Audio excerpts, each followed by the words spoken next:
November 30th, 1983. A boy laces up his sneakers, grabs his basketball, and heads out into the Florida evening. 16 years old, choir boy, athlete, a son, a grandson, a dreamer. His name was Maurice Jefferson, and that night he never came home. Witnesses say they saw him being forced into a car, an Oldsmobile, broad daylight, struggling, crying out. And yet, when his family reported him missing, police waited 3 long days before they began their search. 3 days that could mean the difference between life and death. 40 years have passed. His grandmother still lives in the same house, still keeps the same phone number, still waits for the sound of his voice on the other end of the line. How does a boy vanish from a neighborhood court in front of witnesses and leave behind nothing but silence? What really happened to Maurice Jefferson? The year was 1983, and in the heart of Fort Lauderdale lived a boy who everyone called Red. His real name was Maurice Jefferson, but that nickname came from his unmistakable hair, a fiery red that seemed to glow even brighter in the Florida sun, shifting to a deep orange on the hottest days. You couldn't miss him, not just because of his hair, but because of the way he carried himself. Tall, lanky, bow-legged, moving with an energy that made it seem like the whole world was ahead of him, because it was. At 16, Maurice was the kind of young man who filled every room he walked into.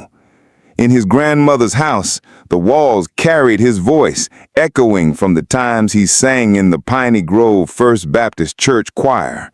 Sundays weren't complete without hearing him belt out hymns with the kind of conviction that only comes from a young person who believes in both faith and possibility.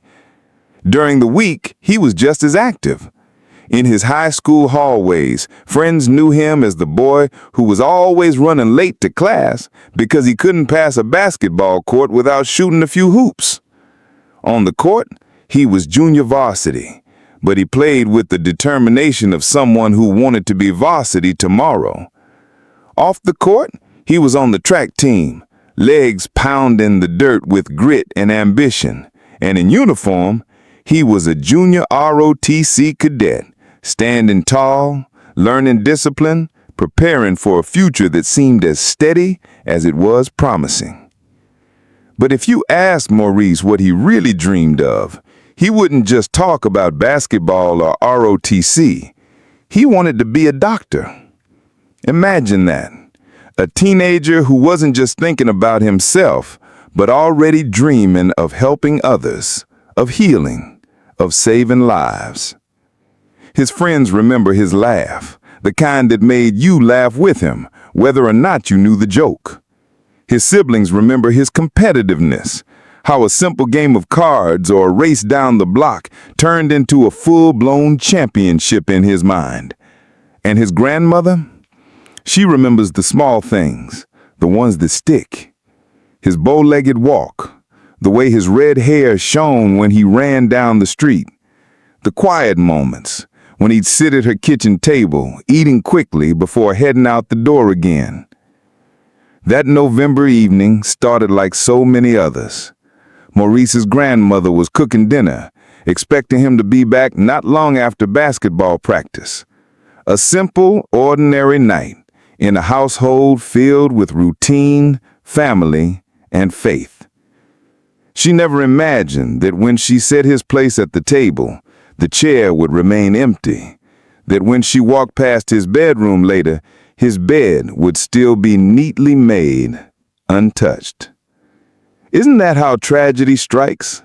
Not in the middle of grand, dramatic moments, but in the middle of the ordinary, when the routine feels so safe, so unshakable, that the possibility of it breaking never even crosses your mind. Maurice's world was filled with laughter, ambition, and family love. And in one single evening, that world shattered into silence. He steps out into a late November afternoon that still feels like summer, the air thick, the pavement warm under the soles of his sneakers. The sun sits low enough to throw long shadows across the street. Palm fronds stir, sending a dry whisper through the neighborhood. He is exactly as he left the house. A plain white t-shirt, short beige pants, long socks pulled up, sneakers scuffed from 100 pickup games. No wallet, no ID, no plan that would explain why he would vanish before practice even began. He walks with that familiar, slightly bowed stride, the bow-legged walk his grandmother always remembers, a boy who moves as if tomorrow is already mapped out. He carries in his hands the small, ordinary items of a 16-year-old's afternoon. A worn basketball, a handful of jokes, a head full of plans for the future. The neighborhood smells of frying oil and cut grass, of engines warming and children's laughter. Windows are open, the soft hum of a radio leaks from a porch, and a neighbor sweeps stoically while calling hello to someone across the street. Life is noisy and small and perfectly ordinary. Franklin Park is a cluster of familiar sights, a chain-link fence that rattles in the wind, a backboard with its paint peeling, nets frayed into loose ropes, and a scattering of boys practicing layups and passing the ball. Cars slide slowly along the nearby road. A woman pushes a stroller. Somewhere beyond the trees, a bus bell clatters. This is the kind of place where everyone knows everyone else's face. It is the kind of place where if something goes wrong, someone is bound to have seen it. He arrives at the edge of the court. Maybe he tosses the ball against the rim once, twice, testing its bounce. Maybe he calls out to a teammate and is met with the quick half-smile of boys in a hurry. Or maybe he turns, distracted by something across the street. Two figures leaning by a car. A silhouette that doesn't fit the routine of the afternoon. The details fracture in memory. The light slips in and out. What remains is simple and terrible. Maurice does not make it into practice that day. Two teenage girls, kids with their own lives and homework and small dramas, would later say they saw him. From where they stood, something in the space between the sidewalk and the car unraveled into violence. An Oldsmobile idled. Doors opened, two men approached. There was a struggle, brief and sharp, a flurry of limbs and a muffled cry. They saw him being forced into the vehicle, saw him try to pull away. They watched the car roll off, tail lights bobbing into the band of late light until they disappeared. Those girls left with a memory lodged in their throats, a secret that would grow into guilt and confusion when they found words for what they'd witnessed. How can a single moment hold so many lives? For Maurice, there may have been a fraction of a second to make a choice, to run, to fight, to trust, to plead. Did he think the hands on him belonged to someone he knew? Did a voice promise a lift, a favor, a shortcut home? Did he call out for help and hear only the ordinary noises of the neighborhood? A lawnmower, a dog barking, a distant radio, swallowing his plea. Did the men shout, or did they move with a swift, dispassionate efficiency that stunned anyone who might have intervened? From the vantage of the girls, the scene reads like a nightmare stitched into daylight. From the vantage of Maurice's friends and teammates, it begins as a mystery. Where is Red? From his grandmother's kitchen, the afternoon stretches and becomes a long, waiting thing. None of those perspectives can fully hold the truth of those minutes, because truth is a cramped place when trauma moves quickly. Memory is messy. Sight lines are blocked by parked cars, by trees, by the angle of the sun. Yet the images the girls would later share, the Oldsmobile, the two men, the desperate motion of a boy being pushed into the back seat, would become the earliest threads anyone could pull. The court itself looks unremarkable in the footage played back later. Rings on the asphalt, scuffed shoes, a stray piece of tape flapping on the goalpost. The place where kids shoot hoops is also a crossroads where decisions are made, where routines intersect. On a different day, he might have slipped into practice, sweat under his collar, laughed at a teammate's bad pass. On this day, he does not. The sound of the basketball striking concrete becomes the sound that marks what's missing. People will replay that sound in their heads, the last ordinary noise before an absence so large it will hollow out years. Consider the small things that make the moment so heartbreakingly human. The way his shirt clung to him in the humid air, the faint smell of cologne or the citrus soap his grandmother used, the way his sneakers squeaked once on the court and then stopped. People who knew him later described those tiny, vivid details, the angle of his jaw when he smiled, the way his hair flared orange in the sun, and they cling to them the way you clutch a life preserver. Memory becomes a collage of texture and sound and a single searing question. What did he see when the car cooled up? Questions pile up like uneaten meals. Who were the men at the car? Why did nobody in the immediate area stop whatever they were doing and rush to help? Was there fear? Was there confusion?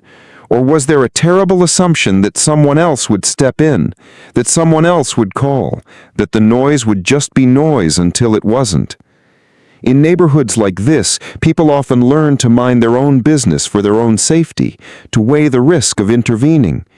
But what happens to that calculus when a child is taken in broad daylight? How do you live with the knowledge that you might have changed the course of a life? Time collapses after those moments. The ordinary rhythms, practices, dinners, homework continue for everyone else while the exception unfolds for a single family. Friends arrive at the court expecting him. The coach checks the roster. They wait. Conversations that would have been breathless with teenage rivalry turn thin with worry. Did Red get held up at home? Did he take a different route? Did he get called away by a phone he typically doesn't answer? The answers do not come. The minutes fold into an evening that no one had planned to spend counting. There is an image that will haunt people. An empty spot on the bench, a jersey that never touched the floor, sneakers nuzzled under a seat as if someone might return at any second to slide them on. The boys who were there that day remember the quiet, not the kind that hums with the night's insects, but a brittle silence that comes from realizing something is deeply wrong. A few of them will later replay their own actions like a broken record. I should have, I could have. Because guilt is a predictable companion to the bewilderment of having been nearby and not knowing how to stop what happened. And the neighborhood, which had been full of small talk and routine, begins to take on a different shape. People who had shared a nod at the corner store now look at cars with suspicion.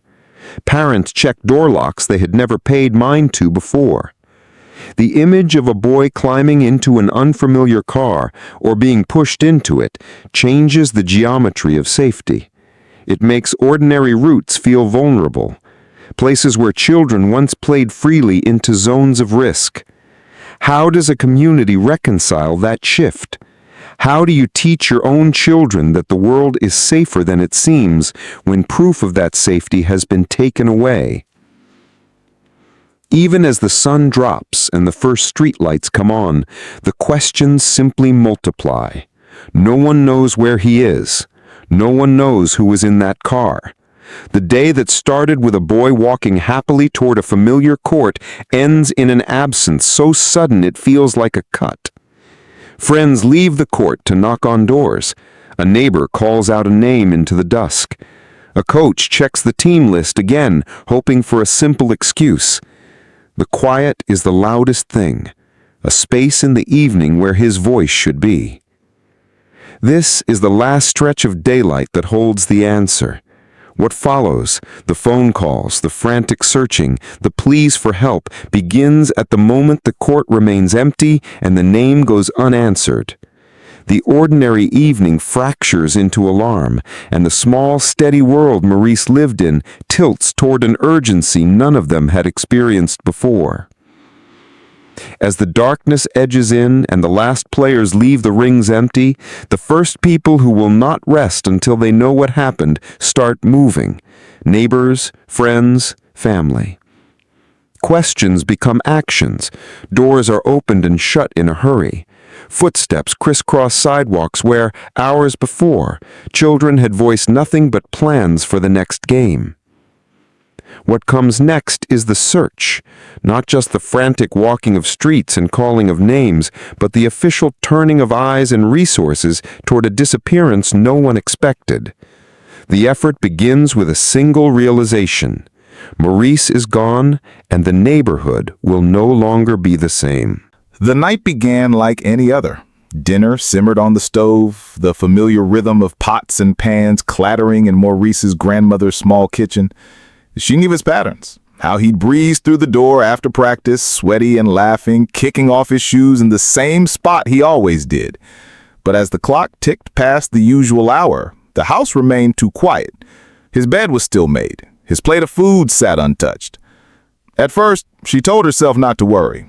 He was 16. Maybe practice and run late. Maybe he'd stayed behind with friends. Maybe he'd come rushing in with some excuse about losing track of time. But as the night stretched on, that reassurance frayed. She called around. Friends, neighbors, a coach. No one had seen him. No one knew where he was. That creeping unease hardened into panic. Maurice wasn't the kind of boy to vanish without a word. He didn't skip out on responsibilities. He didn't drift away from home without telling someone. His grandmother's voice cracked as she picked up the phone again and again, repeating the same desperate question, "Have you seen Red?" By late evening, the family was out on the streets. They called his name into the darkness, their voices carrying down empty sidewalks and into the thick night air. Neighbors cracked open their doors, some clutching flashlights, others slipping on shoes to join the search. Together they calmed Franklin Park, the same place Maurice was supposed to be only hours before. The beam of a flashlight swept over the court, over the battered backboard and the benches where his teammates had waited. Nothing, no sign of him, just silence, broken only by the rustle of leaves and the crunch of footsteps over gravel. A neighbor, an older man who had been sitting on his porch that evening, remembered something unsettling. He'd seen a car circling the block more than once. An Oldsmobile, he thought, but he couldn't recall the plate. He brushed it off at the time. Cars came and went all the time. But now, with Maurice missing, that memory gnawed at him. Why had it lingered there? Who was inside? Over at Dillard High, a teacher recalled expecting him at practice. She remembered glancing at the gym doors, waiting for him to come rushing in with his usual energy. When he didn't, she assumed maybe he'd been caught up with family. But now, hearing that he never made it home, her stomach twisted with regret. Could she have noticed sooner? Could she have called? The hours bled into a sleepless night. The family searched until their voices were hoarse, until their legs ached. Still, there was no trace, no shoe left behind, no bag, no message, just a void.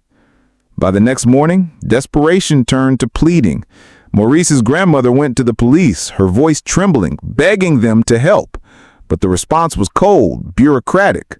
The protocols of 1983 dictated that missing teenagers, especially boys, were often assumed to be runaways. Authorities told her to wait a day, wait 3. He'll come back, they said. He probably just needed space. But how do you tell a mother, a grandmother, that the boy she raised, the boy she knew better than anyone, had simply chosen to disappear? She knew better. She knew something was wrong. She pushed, she pleaded, but the official search would not begin until days later. By then, crucial hours had already slipped away. What does that do to trust? To watch your child vanish while those sworn to protect dismiss your fear as overreaction? To know that if someone had listened right then, when her voice was breaking with urgency, maybe the trail wouldn't have gone cold so fast. The community's faith began to waver. Parents looked at one another with unease. If it could happen to Red, a boy known by so many, what about their own children? If the police waited for him, would they wait for theirs? And so, the search that began with flashlights and footsteps transformed into something heavier. A struggle not only against the darkness of the unknown, but against the indifference of a system too slow to act. Families, neighbors, teachers, they held on to hope, clinging to the idea that maybe Maurice was still out there. Maybe they could bring him home. But as the days passed without answers, the hope they carried began to shift. It hardened into something else: frustration, fear, and the first sparks of a painful truth that this disappearance would not be solved quickly. And as Maurice's grandmother sat by the phone waiting for a call that never came, the community braced itself for the unthinkable. This was not just a late return home. This was the beginning of something far more haunting. The search had begun, but now questions of who and why began to fester, and suspicion was about to... Rumors move faster than truth. In the days after Maurice vanished, whispers began to ripple through Fort Lauderdale like cracks in a sheet of glass. Everyone had an opinion, everyone had a theory, and yet no one had proof. The basketball court where kids once laughed became a backdrop for speculation, a place where people leaned against the fence and traded possibilities in low, uneasy tones. Some said it had to be gang-related. The early 1980s were a tense time in Florida. Drugs and turf disputes creeping into neighborhoods, violence whispered about in corners. Could Maurice have been mistaken for someone else, drawn into something he didn't belong to? Those who knew him bristled at the idea. He was a choir boy, a cadet, a teenager with dreams of becoming a doctor. He wasn't running the streets.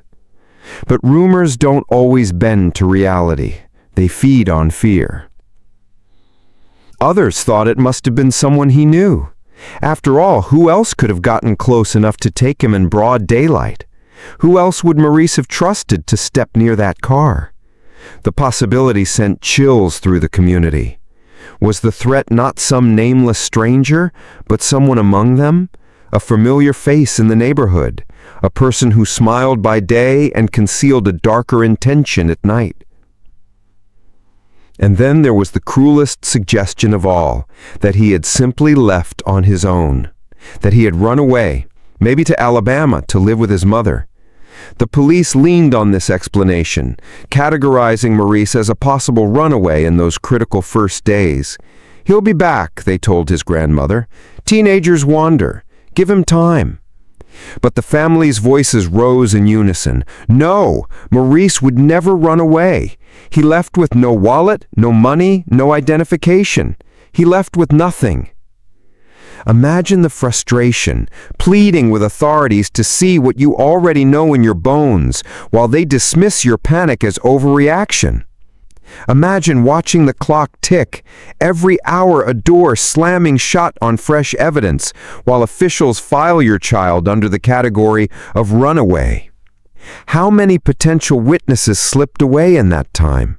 How many leads went cold because those tasked with finding answers did not move when the trail was still warm? Meanwhile, the community turned its gaze inward. Friends and classmates, children themselves, were questioned, eyed with suspicion. Did they know more than they were saying? Were they covering something up? Some kids were treated like suspects simply because they were the last to see him at school, or because they shared the same basketball court. Trust fractured. Friendship strained under the weight of an investigation looking in all the wrong directions. For Maurice's family, each new rumor was like salt on a wound. Theories that painted him as troubled, disloyal, or reckless cut deeply because they clashed so violently with who he truly was. He was a boy with ambition, a boy who split his time between his grandmother's house in Florida and his mother's in Alabama, a boy who carried the nickname Red with pride and who sang in the church choir on Sundays. How could people believe he'd vanish willingly, abandoning everything he loved? The injustice of those early days still echoes. By labeling Maurice as a runaway, police not only delayed the search, but also planted a shadow over his name. Instead of being treated as a victim from the start, he was burdened with suspicion, an unspoken suggestion that maybe he had caused his own disappearance. And in that gap between truth and perception, vital time was lost. What does it do to a family to fight not just the terror of a missing child, but the system meant to help them? How do you keep faith when each door you knock on seems to dismiss your urgency, when every rumor that spreads feels like a betrayal of your son's memory? As days turned into weeks, the false leads stacked up. None brought Maurice home. Each dead end left the family more exhausted, more certain that someone, somewhere, knew the truth, and more furious that those responsible for finding it were looking in all the wrong directions. And yet, even as rumors burned through the community, something more painful set in. Silence. The trail was growing colder, the official search slower. Hope remained, but it was beginning to harden into something else, something that would carry this case not just through weeks and months, but into long, aching years. The coldness of time was about to become their greatest enemy. Time is a thief, and in Maurice Jefferson's case, it stole more than answers. It stole decades. The first years slipped by in restless nights and unanswered prayers. The next stretched into the second, then the fifth, then the 10th. Life around Fort Lauderdale kept moving. New buildings rose, children grew up, songs changed on the radio. But inside Maurice's family, time stood still. His grandmother never left the house on Northwest 30th Terrace. She never changed her phone number. For 40 years, the same rotary phone sat on the same table, its cord slightly frayed from decades of use. She answered every ring with a flicker of hope that maybe, just maybe, it would be his voice on the other end. Holidays turned into rituals of heartbreak. At Thanksgiving, one chair was left empty at the table, its silence louder than the chatter of relatives. On Christmas morning, while other families unwrapped gifts, his grandmother whispered a prayer for the boy who should have been there, his red hair glowing under the lights of the tree. Every birthday came and went, with candles lit but never blown out, the air heavy with what could have been. The 1980s rolled into the 90s. Posters once plastered on telephone poles curled and faded under the Florida sun, the ink washing away until only faint outlines remained. In the 2000s, VHS tapes of local news segments grew dusty on family shelves, rewound and replayed until the voices of anchors became hollow echoes. Headlines moved on to newer tragedies. The story of the boy who vanished from Franklin Park slipped from the front page to the margins, then disappeared altogether. But for his family, silence was not an option. The church became their anchor. At Piney Grove First Baptist, prayers for Maurice were spoken aloud year after year. Congregants held hands, their voices trembling with the weight of decades. Candlelight vigils were organized, flickers of flame glowing in the night as neighbors gathered to say his name, to remind the world that he had not been forgotten. In private moments, grief crept in quietly. His siblings grew older, marking milestones he never reached, graduations, weddings, children of their own. Each achievement carried a shadow. Maurice should have been here. He should have had this too. His grandmother kept his room as it was, a time capsule of a boy who had walked out one afternoon and never returned.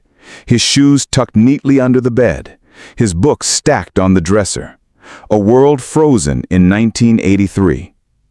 And yet through all the heartbreak, resilience burned. His family's hope was not naive, it was stubborn, a defiance against forgetting. They refused to let his story fade into silence. They carried him in church programs, in conversations with reporters when they could find them, in every whispered prayer said at night. How do you measure a family's strength? Is it in the decades of waiting? In the way they hold on to memories sharper than photographs? Or is it in the refusal to let absence define the boy they lost? The cold case years left scars, They taught the family what it meant to fight against time itself, to cling to the edges of hope even as the world looked away. And as the decades rolled on, the silence itself became haunting. What happened to Maurice? Who took him?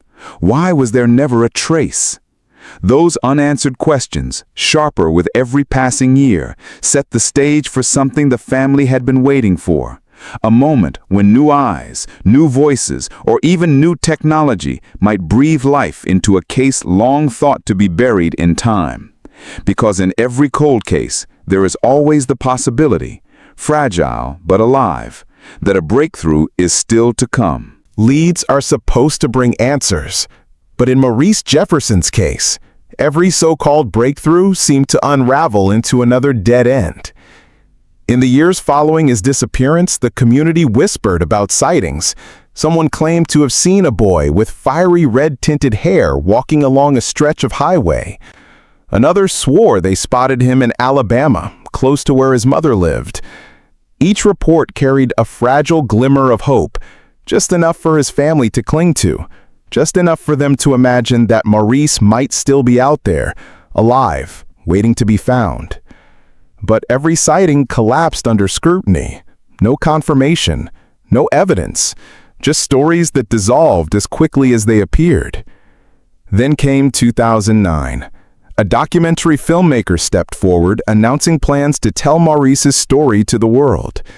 For the first time in decades, his name returned to headlines. His face, forever 16, flashed again on screens. The news ignited something powerful. Hope. Maybe attention would force answers. Maybe someone who had stayed silent all those years would finally step forward. The family braced themselves for what might come, praying that cameras and microphones would succeed where silence had failed. But as the spotlight returned, so did the frustration. Questions that had been asked in 1983 still hung in the air unanswered. The Oldsmobile, the car two girls swore they saw Maurice being pushed into, was it ever fully investigated? Who were the men described in those early statements? Were they strangers? Were they locals? Or had they been standing in plain sight all along, their names never written down, their faces never matched to the crime? Speculation churned with every renewed discussion. People wondered aloud about missed suspects, overlooked leads, police mistakes that might have cost the family their chance at closure. Theories grew wilder the longer the silence stretched. Yet through it all, one haunting truth remained. Nothing tangible had ever surfaced. No remains, no clothing, no evidence. Maurice Jefferson had not just disappeared, he had been erased. And perhaps that is the cruelest twist of all. Most missing person cases leave behind something, an item, a trace, a fragment of truth. But Maurice's left only absence. A silence so complete that it deepened the mystery rather than explaining it. For his family, each glimmer of hope was both a lifeline and a knife. The call about a possible sighting? They clung to it. The news of the documentary? They celebrated it. But when each lead fizzled, when each promise of resolution ended in silence, the crash back into despair was devastating. Imagine waiting decades for answers, only to realize that the only constant clue, the only thing that never changed, was the unbearable emptiness where Maurice should have been. How does a family live in that space between hope and heartbreak? How do you build a life when every phone call could change everything, yet never does? The community, too, carried that tension. Some people began to wonder if silence itself was the answer, that whoever was responsible had managed to keep their secret buried for decades. Others feared that the system had failed so completely that the truth might never surface at all. And so, the story of Maurice Jefferson became more than a case file. It became a symbol of what it means to live without answers, to wait for justice that never arrives. But in every mystery, when the silence grows heavier, the questions grow sharper. What really happened to Maurice that November afternoon? And who has carried the truth, hidden, for all these years? Those questions would shape not just his family's grief, but the legacy of his disappearance. A legacy that still echoes in his community today. When a life vanishes without a single breadcrumb, the mind does what it must. It builds maps out of possibility. Each map is a theory, a route that might explain how someone walked out of ordinary life and into nothing. For Maurice, those routes fold into 4 that keep returning, each one carrying its own shape of fear, its own set of questions, and its own terrible implications. First, the possibility of a stranger abduction. Imagine a moment of ordinary trust. A car pulls up, voices offer help, a door opens, and in the span of a heartbeat, the world is reordered. Opportunistic kidnappings are brutal in their randomness. They can happen because a child is alone on a street, because the right predator meets the right moment. If outsiders were involved, how did they move him so completely without leaving a trace? How did they avoid detection in a neighborhood where people know each other's faces? What would have become of him after that first contact? Hidden, transported, silenced? The sighting that fed this theory points to an action fast and efficient, the kind that leaves little evidence behind when a trail is not followed immediately. But even if strangers took him, questions multiply. What motive would lead strangers to prey on a local teen? Was it a crime of opportunity or something more organized, something intended to erase him entirely? The horror of this theory is its randomness, that life can be interrupted by hands you never met, and that the world keeps turning after you're gone. Second, the wrenching possibility that it was someone he knew.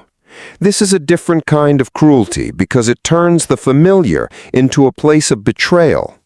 Luring a young person requires a certain closeness, a trust, or at least the appearance of it. Who among the people around him had that access? Who could speak in a voice that lowered his guard? When the suspect is a neighbor, a friend of a friend, a relative, the damage extends beyond one life. It fractures a community's sense of safety. Could a casual favor have been a setup? Could a smile have masked intention? This theory forces us to ask, how many small, ordinary interactions do we mistake for harmlessness? And how do you heal when the face of danger might be someone you waved to every morning? Third, the role of the system itself, the ways in which assumptions, procedures, and prejudice can bend time against a family. When the apparatus set up to protect and investigate assumes the missing or runaways or sidelines their cases, crucial hours and leads evaporate. What does it mean when official response is measured by protocol rather than urgency? How many potential witnesses are lost between an unanswered call and the moment a squad car is finally dispatched? This theory is not about who took him, so much as how society failed to mobilize when it mattered most. It asks us to consider the concrete cost of delay, a taillight that would have been noted, a license plate that could have been traced, a witness who might have been interviewed while their memory was still fresh. The deeper question is ethical. When systems treat some disappearances as less urgent, what does that say about whose lives are deemed worth immediate protection? Fourth, the runaway theory, a hard proposition for those who loved him, because it asks us to imagine a voluntary abandonment of everything he planned for. Runaways leave traces, a bag, a note, a phone call, a life altered by choice. If he left willingly, why would he walk away from plans, from family, from the identity he was building? If he had reasons to run, who or what pushed him to that brink? Or is this the sort of theory born of bureaucratic shorthand, a classification that comforts institutions but torments families? Looking at this possibility asks us to weigh motive against reality. What would a teenage boy give up, and what would he gain? None of these routes exists in isolation. Theories can overlap. An acquaintance might have worked with an outsider. A delay in response might have given abductors time to move a victim into other jurisdictions. An initial misclassification might have steered investigators away from the only line that would have led home. And there is one complicating fact that all theories must grapple with: the absence itself. When there is no physical trace, no clothing, no confirmed sighting that held up under scrutiny, the theory that best fits is often the one that explains erasure, a deliberate effort to make a person unfindable. That requires planning, mobility, or luck, and each possibility forces us to imagine circumstances more harrowing than the last. How do we weigh these ideas without indulging in sensationalism? We look for patterns. Who in the community had access or motive? Which leads were followed and which were set aside? What pieces of information are missing because they were never collected, never preserved, or never shared? We ask, if modern tools were applied, wider witness re-interviews, DNA processing of preserved items, national cross-checks of vehicle registrations, what would surface? How many of the supposed dead ends are only dead because nobody opened them again? And then there is grief's practical question. What does every theory cost the family? Each one carries its own form of torment. The stranger abduction theory brings the anxiety of randomness. The familiar perpetrator theory brings suspicion and the slow erosion of neighborly trust. The systemic failure theory brings outrage and a search for accountability. The runaway theory brings a corrosive and painful doubt that burns into memory. Which burden is the family asked to carry? Which answers would bring them relief, and which would only deepen the wound? These are not academic puzzles. They are the lived realities that shape how a community breathes, who parents keep closer, who teachers watch for, how neighbors speak to one another across fences. The possibilities we entertain determine the questions we keep asking. They determine whether the search turns into a movement or fades into background noise.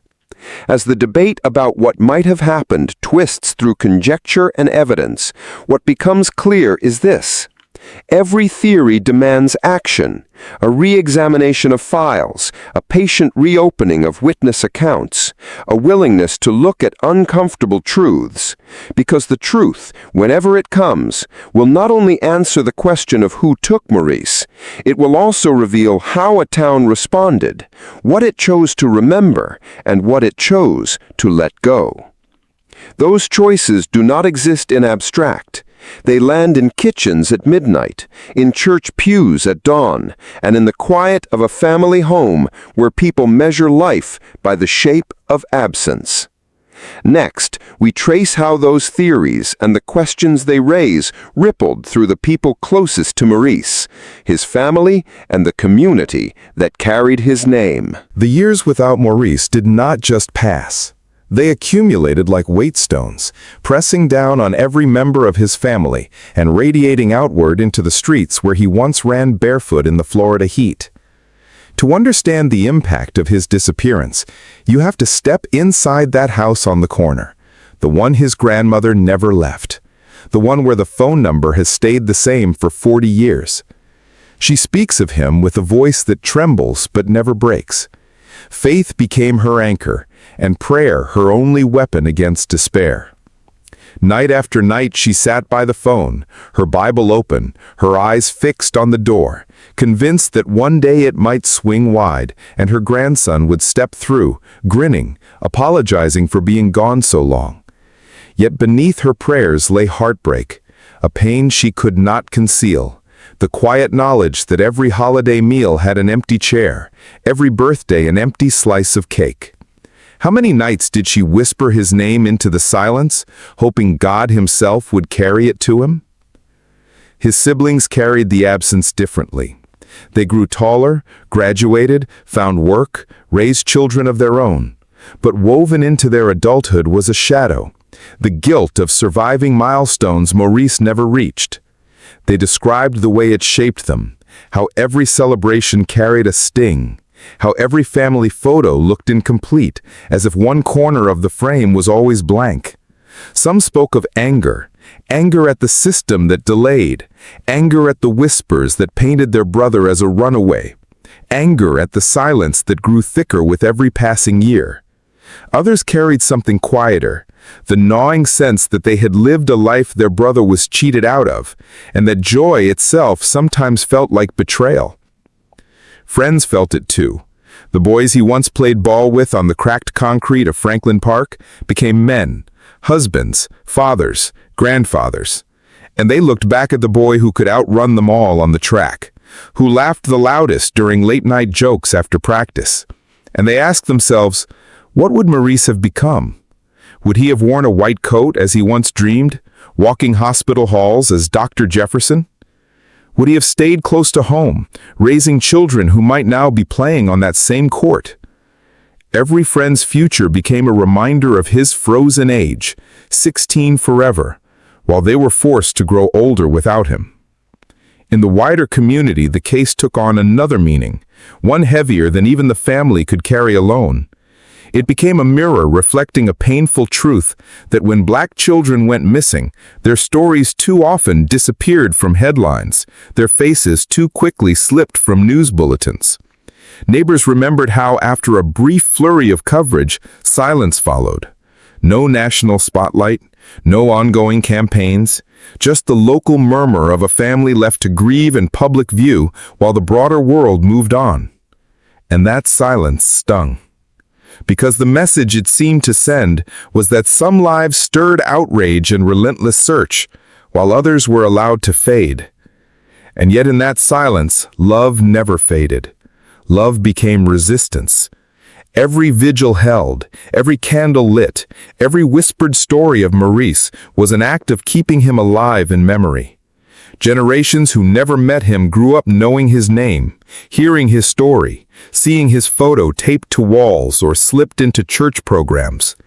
His absence became part of the community's DNA, a wound passed down, but also a call not to forget. So what happens when a family is forced to carry grief without answers? What happens when a neighborhood learns that the system can fail them, that a child can vanish and justice may never come? The answer is generational trauma, heartbreak stitched into memory, resilience born out of necessity, hope carried like a fragile flame. And that flame, flickering though it may be, is what kept the Jefferson family moving forward. Because to them, Maurice was never a case file. He was a boy with red-tinted hair, a laugh that echoed through hallways, a dream bigger than the streets he grew up on. Which leads us to the final reflection. In the story of Maurice Jefferson, what do we, the living, carry forward? How do we make sense of a life unfinished, and what can we learn from a silence that still has not been broken? Maurice Jefferson's story is not just a cold case. It is a portrait of a boy whose life was stolen from him, and a family who has carried that wound for 4 long decades. To reduce him to a file number, or a faded poster, is to forget that he was once alive, in ways both extraordinary and ordinary. He was a boy who sang in the church choir, his voice carrying hymns of faith that still echo in Piney Grove First Baptist Church. He was a junior ROTC cadet who marched with discipline, a track runner who left others behind in the blur of his stride, a basketball player who hustled across cracked pavement with fire in his eyes. He was Red to his friends, the boy with hair that caught the sun and shifted shades with the weather. And he was a dreamer, one who spoke of becoming a doctor, of helping others, of carving a path beyond the limits of his neighborhood. This is who Maurice was, not just a missing poster, not just a date on a timeline, but a child with a laugh, a walk, a family who loved him fiercely. And yet his disappearance reveals a deeper truth, one that shaped the years after him. Maurice's case is a reminder of how desperately we need systems that act quickly, that take every missing child seriously from the very first moment. His story is why Amber Alerts exist today. It is why DNA testing and modern databases matter. It is why families demand, and deserve, urgency, no matter who the child is, no matter where they come from. But even with those advancements, one thing has not changed: the weight of waiting. His grandmother still lives in that same house. The same phone rests on the table. The same number rings. Each call carries both fear and hope. Could this finally be the one? And outside, her porch light glows every night, a silent beacon calling her grandson home. Maurice Red Jefferson should be 58 years old today, old enough to have a family of his own, old enough to see his dreams fulfilled. But to those who love him, he is frozen in time, forever 16, forever missing, forever loved. And so we ask, do you know something? A memory, a name, a detail once dismissed as unimportant.